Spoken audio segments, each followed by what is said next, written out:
Hello everybody, welcome to this live trading by Dubai Trading Academy and Paris Trading Academy. Today we are gonna try to live trade the Nasdaq, the Nasdaq 100 future. Okay. This live is for educational purpose only and should not be considered as financial advice. Futures trading is dangerous and risky and comports risk for your capital, and it should be treated accordingly. Trade at your own risk. Like our previous live, today we are going to start with some news review. With some news review where we review the economic news of the day and its implication for financial market. Then we are going to look at the economic calendar and different asset class.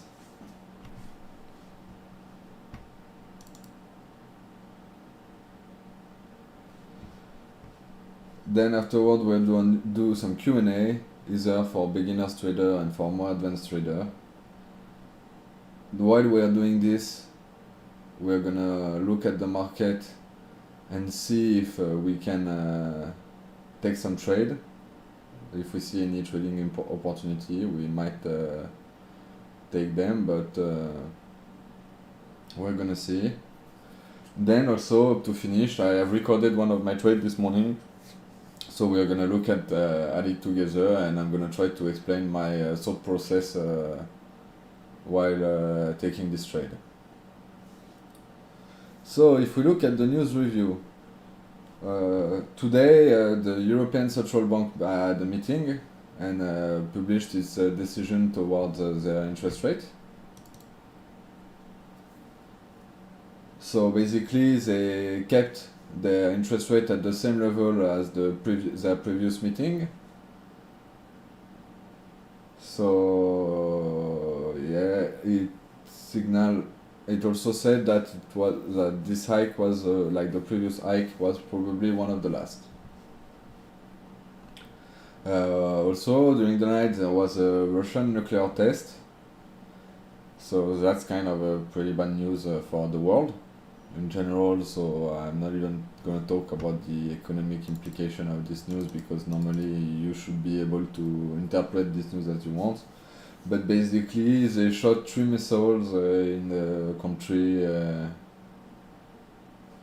They launched several missiles in the country and in Russia, and so.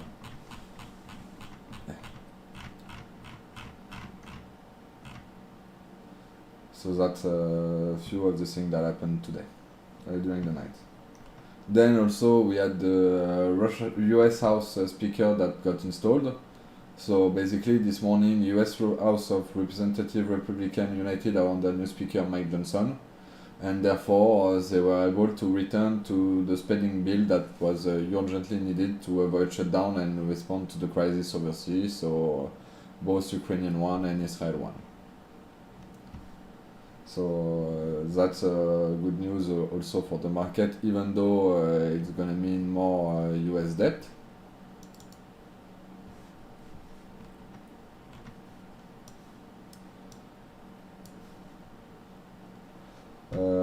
Then if we look at the economic calendar, I'm gonna bring it for you here. So we can see yesterday we had building permits, new building permits that were lower than expected by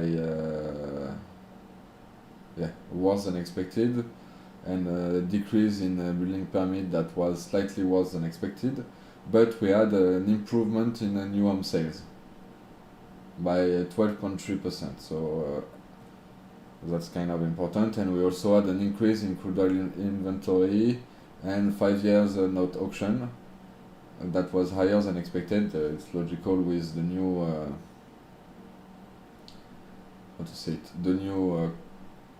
the higher interest rate by the Fed. And we had the 5-year note auction. So if we look now at the 5-year note in the US, we can see that the yield is slightly lower than how it was actioned yesterday, but that's basically because they sold previous yield bond and bought the new one. So therefore they increased the price of the new ones, which reduced its yield and decreased and sold the previous bonds, which then reduced their yield. So, and we had Powell, like Fed Chair Powell that speak as well as Christine Lagarde, but they were talking on different topics that were irrelevant for us at the moment.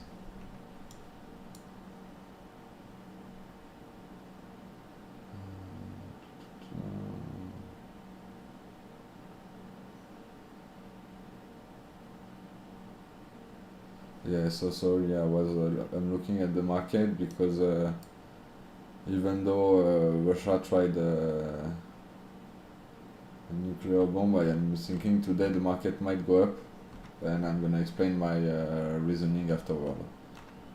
But my plan was to take it somewhere around here, but it's okay. In the worst case, I will show you this morning trade. Then, if we look at the economic calendar today, we can see then the the European Central Bank monetary policy, so to maintain their interest rate. We had the durable good and core durable good order that were better than expected, as well as the GDP and the good trade balance that all went out better than expected, which means that there was a big improvement in GDP, so in economic activity in the US for the Q3. On the other hand, we see that the jobless claim was higher than expected, which is a sign that maybe the labor market is gonna slow down a little bit, which is pretty good for the economy. So now we have the European press conference, which is about to finish. And as a reminder, you can generally find them on YouTube.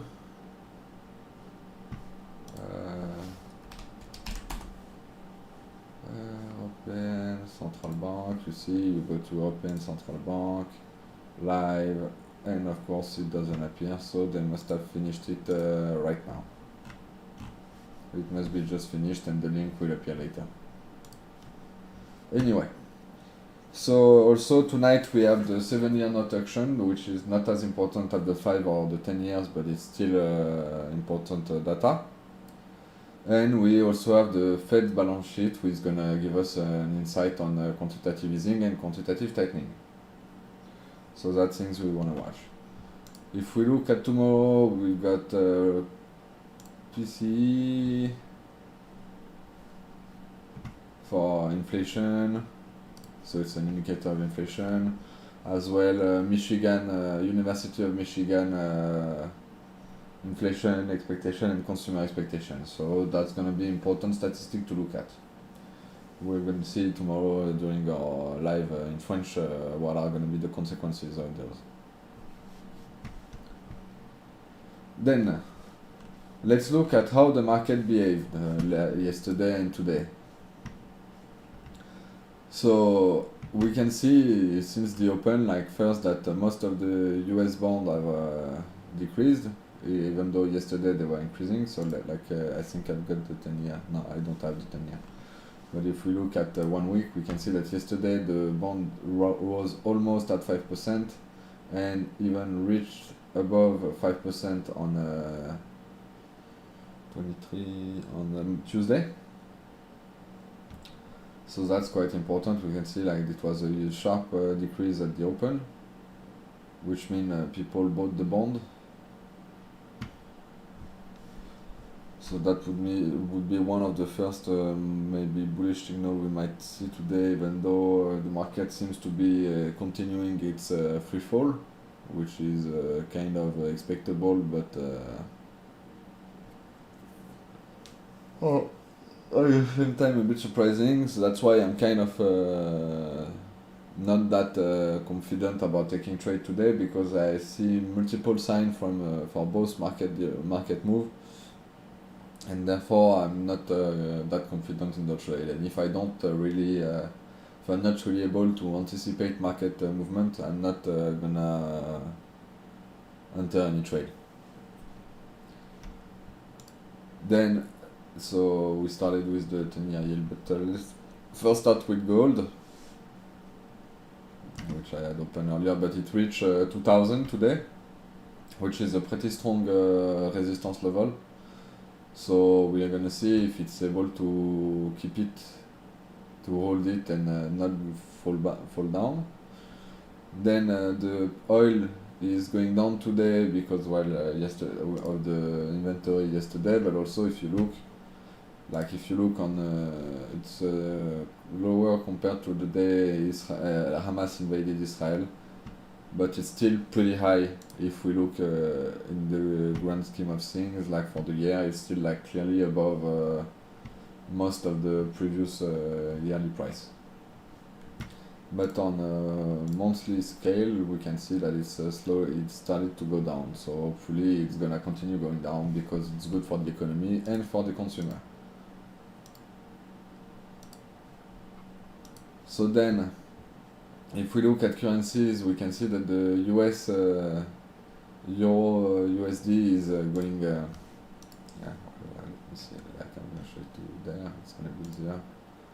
So it's down for the last 3 days, but it still reached a peak on Wednesday of almost 1.07, which is one of its highest levels since September. And we can see that we slowly stopped our downward trend, and we are started on a new upward one. So maybe just a correction, but it looked like it might be continuing to go up. So that's pretty good also for us. If we look at bonds, especially US one, well, we can see they have been going down at the moment since the open in the US, but in the overall grand scheme of things, they are on a clear upward trend. Like the bond yield are on a clear upward trend for let's see on the 1 year, for at least this summer. So that's a pretty actually bearish signal, even though prices are going down. On top of that, if we look at the 10-year minus the 2 years bond, like constant maturity yield, we can see that we are here now currently, somewhere here. We can see that we are.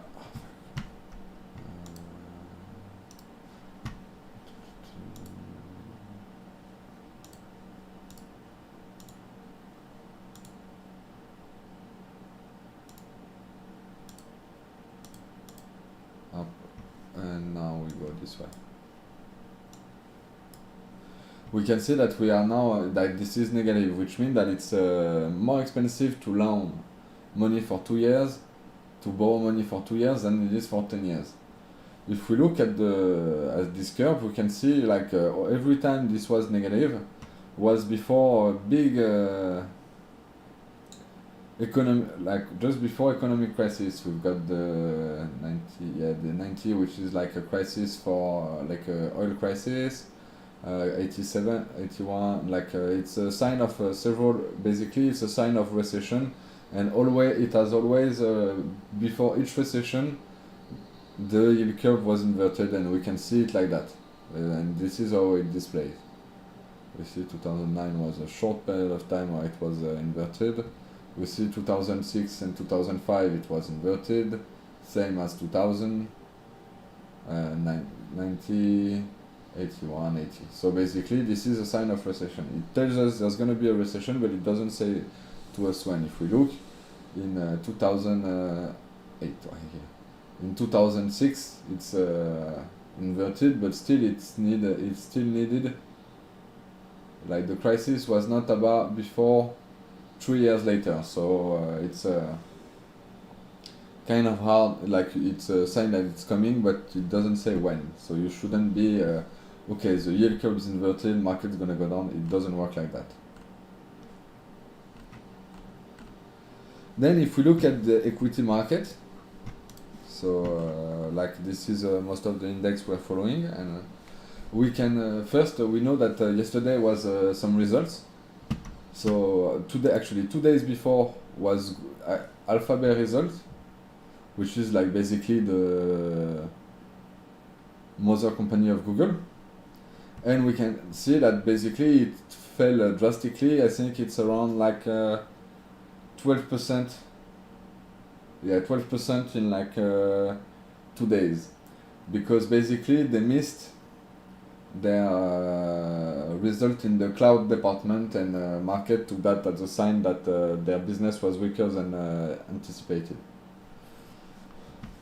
On the other hand, Microsoft succeeded, like beat its earning expectation, and therefore it had a huge increase in prices.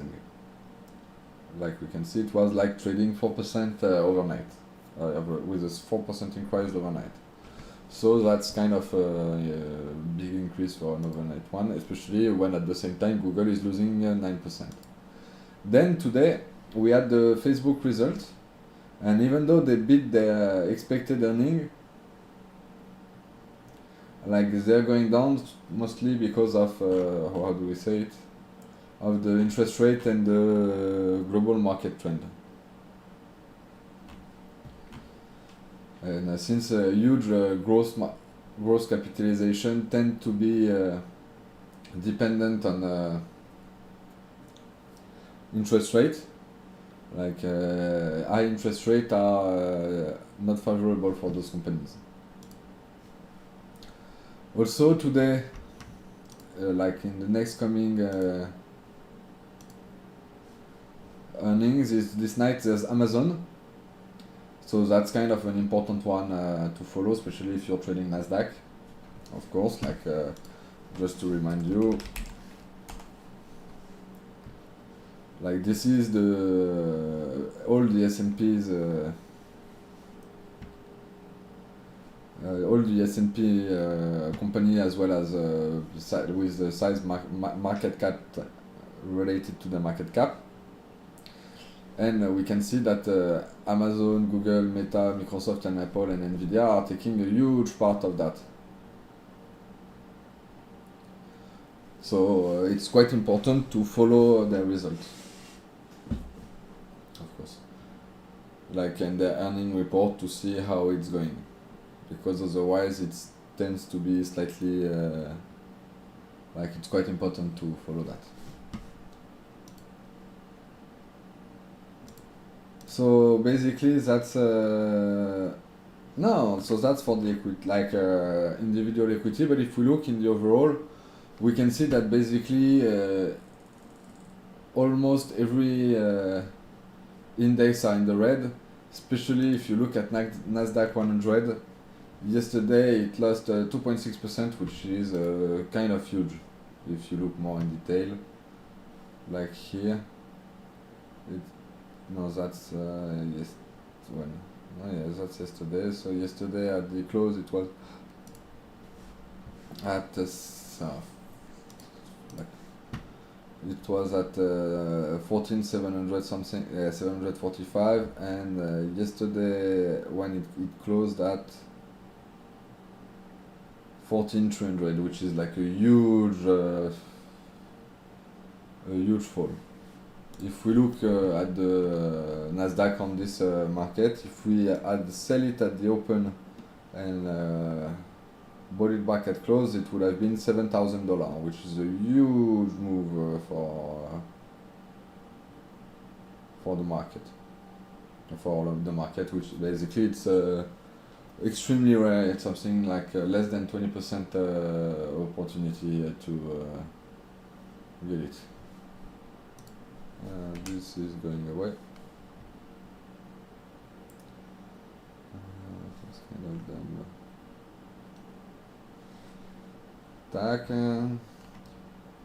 And if we look at the VIX, which is always an indicator of fear, we can see that the VIX is still pretty high. It's around 20, 21, while if we look lately, it's been more around 13, 14, 12, like you see between the highest 17 and now and 12, and now it's around 20, so it's quite high.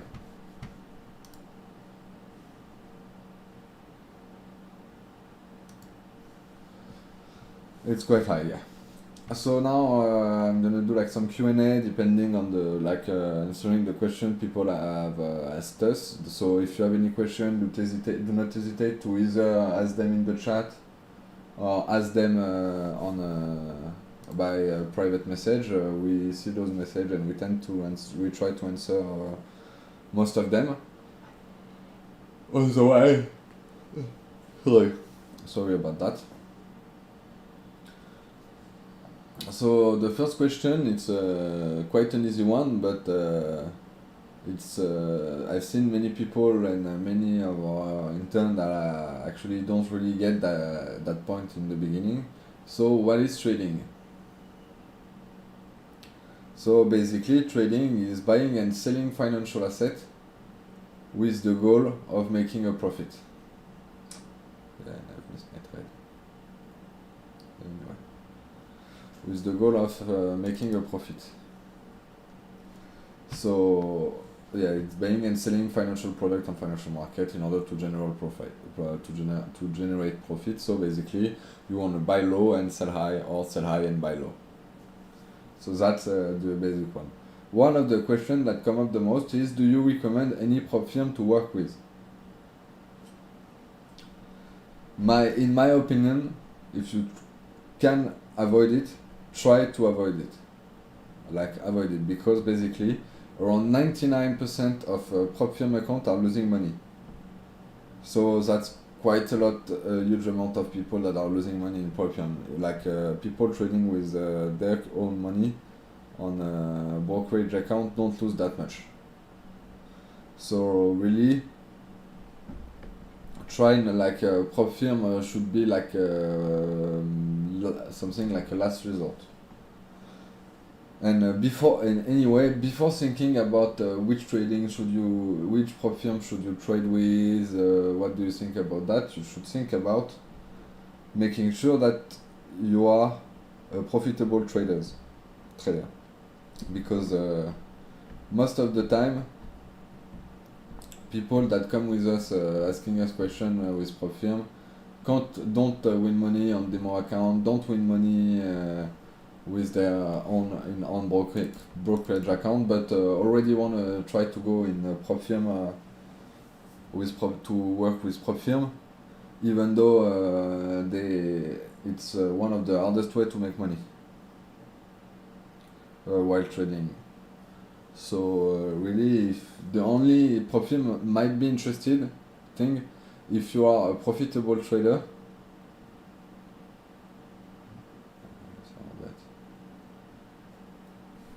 if you are a profitable trader and you want to gain access to more capital, but still,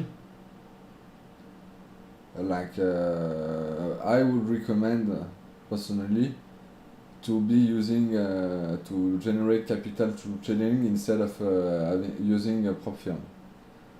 And also, if you can withdraw your capital from a prop firm, withdraw it. Otherwise, you risk to lose access to it. The MyForex Fund case is a very good example of all the risks that are associated with prop firm, and why I'm a bit skeptical, and I don't really want to recommend any prop firm to you if I don't know their work, if I haven't worked with them, if I'm not familiar with the way they're working. One of the first things that was wrong with MyForex Fund is that they did something that's called B-booking. So what's B-booking? To understand that, you need to understand there's two ways to do brokerage. Either you put the order of the customer on the market, and therefore you get paid by commission and you win money by the broker win money by commission, or the other way is bebooking, which when it's bebooking. Bebooking consists of basically when you're taking a position, your broker take the opposite position. The problem with that is that they could be enticed to basically do everything they can to make you lose money. And if they are malhonest, like my Forex fund, they can change the price in order to go hit stop loss, make sure that the market doesn't reach take profit, stuff like that. They can increase the spread in order to make you not profitable.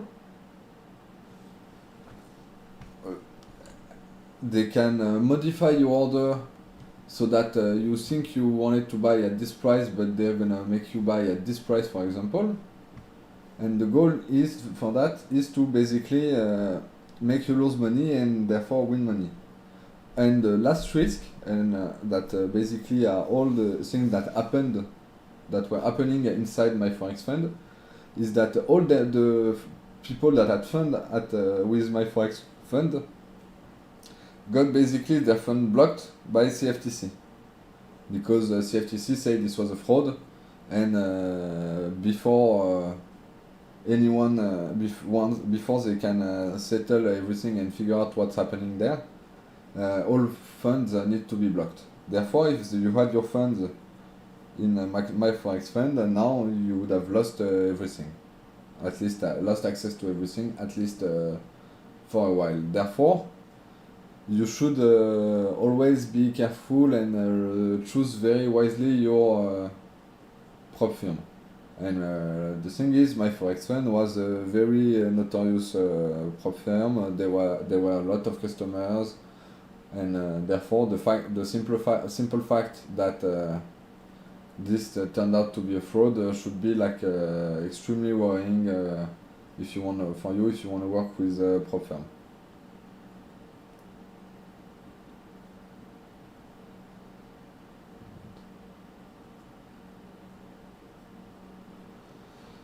Okay, so another question that come up a lot is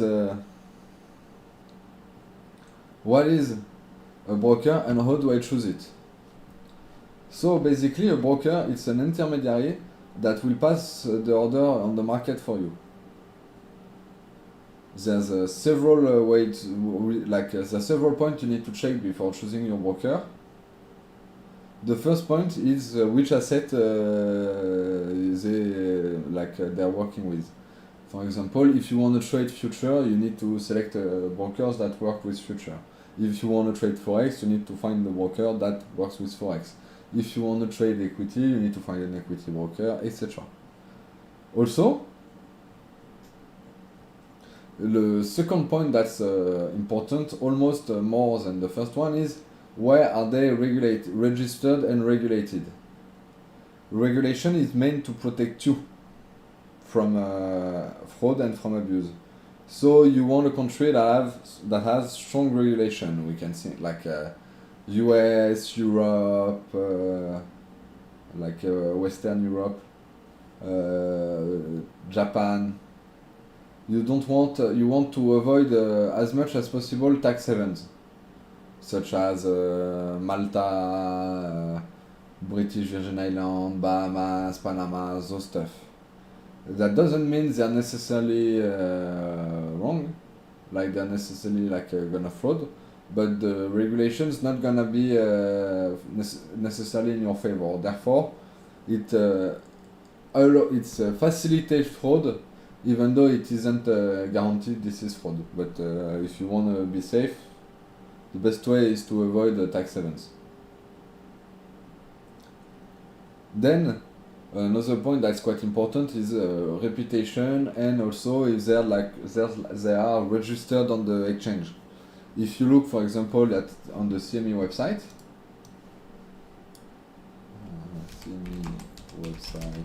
broker.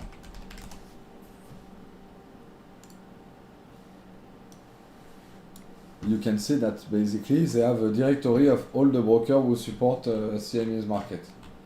So if your broker is on this list, it's generally a broker that's regulated, and that should be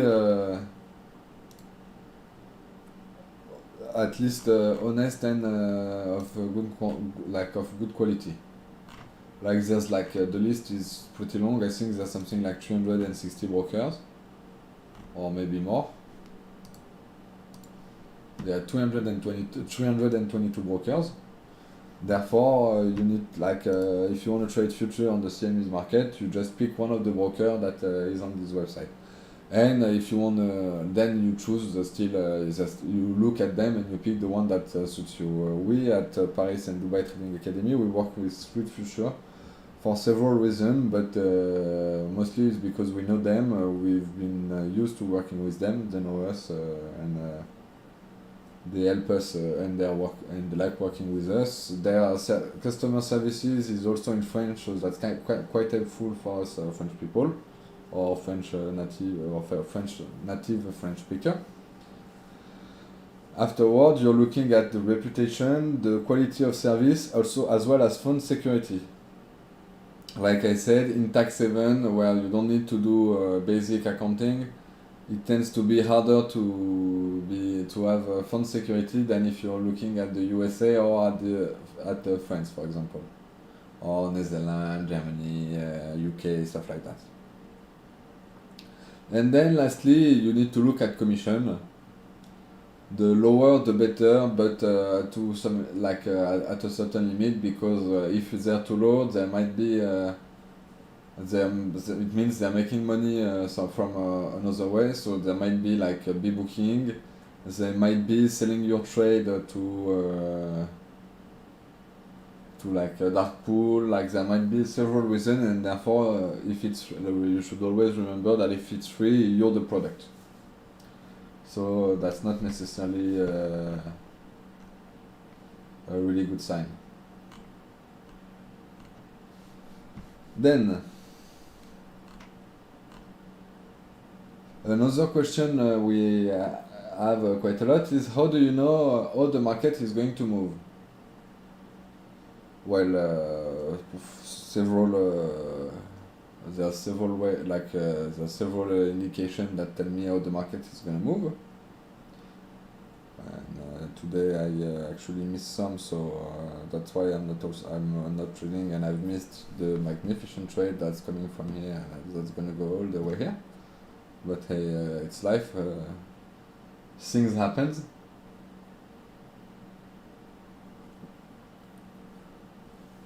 And basically, it starts with a fundamental analysis where we read the news and see what's happening in the economic world and in the trading world. So we are gonna look at earnings, monetary policy, stuff like that. The way the market behaved as well, which is one of the reasons I probably missed I missed it today. And then we do some technical analysis where we're gonna look at the market, draw some support, some resistance, maybe use Fibonacci retracement, stuff like that, to figure out, or extension to figure out how the market's gonna move. And then we use the order book and the order flow to confirm or infirm our market analysis and figure out more specifically if we were right and if the market is going to move our way. So one of the questions I get asked quite a lot as well is, I don't know about trading, how do I start? Well, first thing first, you shouldn't start with your own money. It might seem quite dumb like that, but actually, trading is done. I actually get a lot of prospects for trading that don't know anything about trading and that already want to open a brokerage account. You shouldn't do that. this is one of the best way to lose all your money. Like really, trading is dangerous. If you don't know what to do, what you're supposed to do, you will lose all your capital. So really the first thing you need to do is to learn. Either with us or with our competitor, but really you need to learn. Because if you don't know how trading works, how you do analysis, how you anticipate the market movement, you're gonna get slaughtered. There's actually this saying on Wall Street, and you can hear it on CNBC, Bloomberg, Economic News, and in financial on the trading room. It's bear makes money, bulls make money, and hog gets slaughtered. So which means that if you don't know what you're doing and you're doing you're trading like a hog, you're gonna get slaughtered. And this one tends to verify quite a lot. So really the first thing you need to do is to get a training. Then once you've got your training, you should practice with at least demo account. With a demo account, like there's several ways to get demo account. You can do for future, for example, you can do CTS, you can do game futures demo account, Rhythmic demo account. There's lots of ways to get demo account. Might show it to you next live. And once you're profitable enough for quite long, sufficient amount of time on your demo account, you can then think about doing live trading with real money.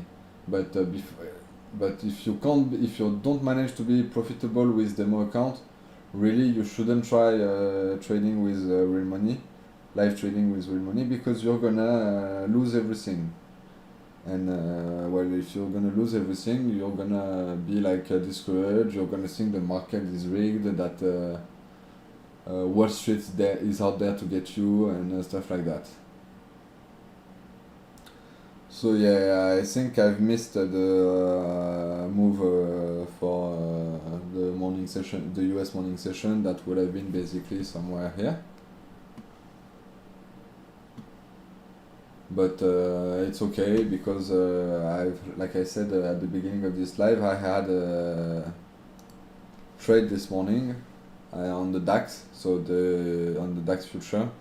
So I'm gonna show it to you and try to explain what was my thought process. So it's basically I took my position at the open, and my analysis was that it was gonna continue to go down, because of the news I read while I was doing my fundamental analysis. Like mostly it was the news where like it's was of the nuclear test plus and everything. So I was pretty sure it was gonna go down at the open. So I took my trade. Up, I'm gonna cut it down the noise, the sound, because it's in French and it's not really gonna help you a lot. So we see at the open, like I thought the market like kind of collapsed, but that wasn't enough on this. Like my goal was actually quite lower. As you can see, I'm gonna put my take profit. So I wanted to put my take profit somewhere around 55, 50, yeah, somewhere like that, somewhere here, because I thought that it was gonna break the previous low that it just did, that was at 760. So that's how I started, and then once I was in position, I was looking at order block. So where were the big order blocks? So there was one big here. There was also, so that's what I'm showing, and there was not a lot of big order block on the top, but even though there was a big order block on the bottom, it didn't manage to push back the market. It slowed it down a bit, but the market was still pushing downward, so it showed me that there was like quite a big selling pressure. Therefore, I was quite confident that the market was gonna continue to go down. So I was looking and was checking where is it like where are the order block coming like are the order block, how the market is behaving around those order block, are they is it pushing the market back really high, is it instead pushing it a little bit but then it continues to go how to say it to go down, and like we see it slowed it a bit around like this level, but it was still going down pretty fast. So at the moment I'm $950 in profit on this trade, and we can see that there's some new order block that appeared also on top of the order, like above the price, and we're pushing the market down.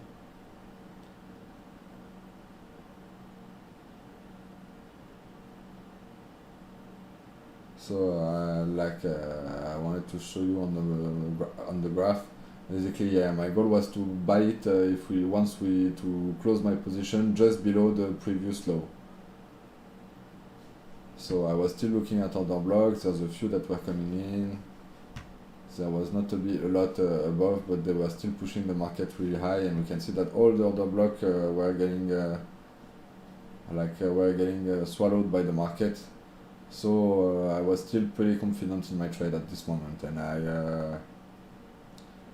didn't really want to close it. But now I saw like that we were reaching like a level there had been previous exchange, even though it was before the bell and the opening.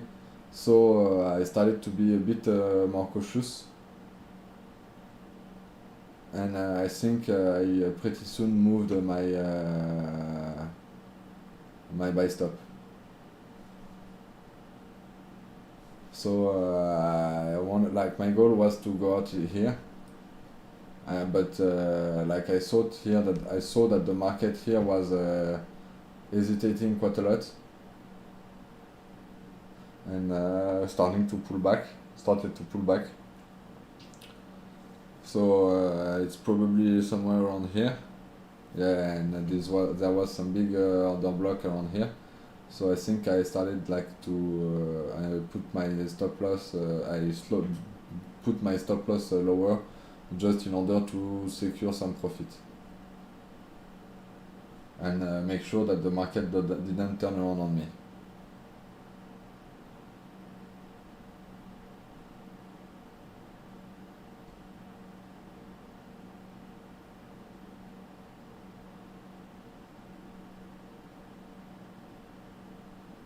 So I I put my stop loss and I removed the previous one, and then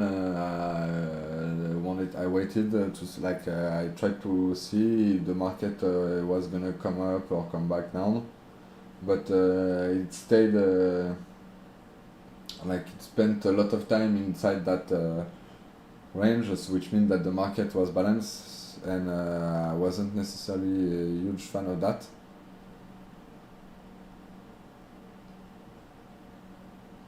And see, there was a new order block that came in here, so I got kind of spooked by it, even though there was some order block that came on top, and therefore I think I closed I closed it later around this level at 1475, but I closed it later at this level, but at this point I wasn't.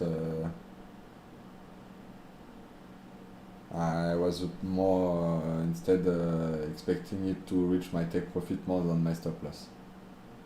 To be completely fair with you, and that would have been my hope. I would have made more profit.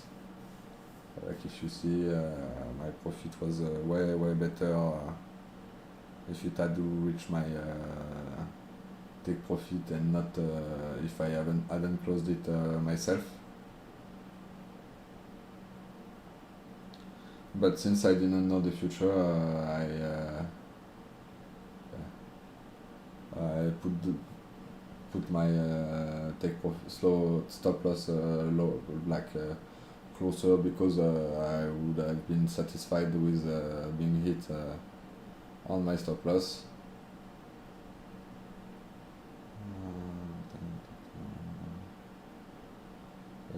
Put it higher because above the order block because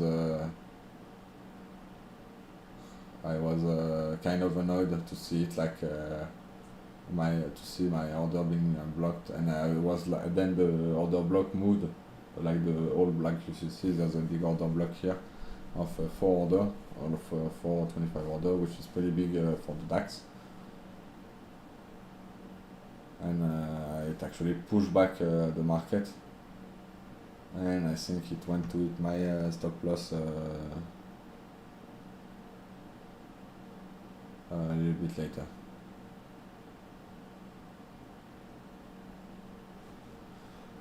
And so yeah, like I said, I spent it was getting really close to my take profit, but didn't want to hit it, so it started to be quite annoying for me.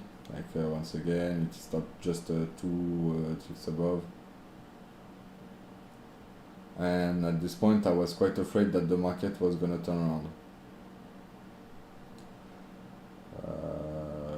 And so I think I was starting to consider to flatten, and I flattened, then I closed it, and therefore it was in total,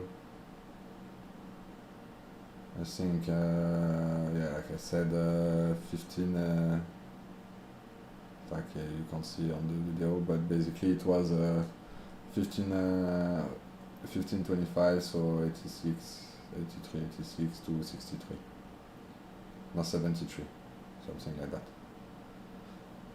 Well, that will be all for me today, I think. Let's check how the market moved since for the last 10 minutes. And we see it's stabilized at around here. It's starting to do a new bell, so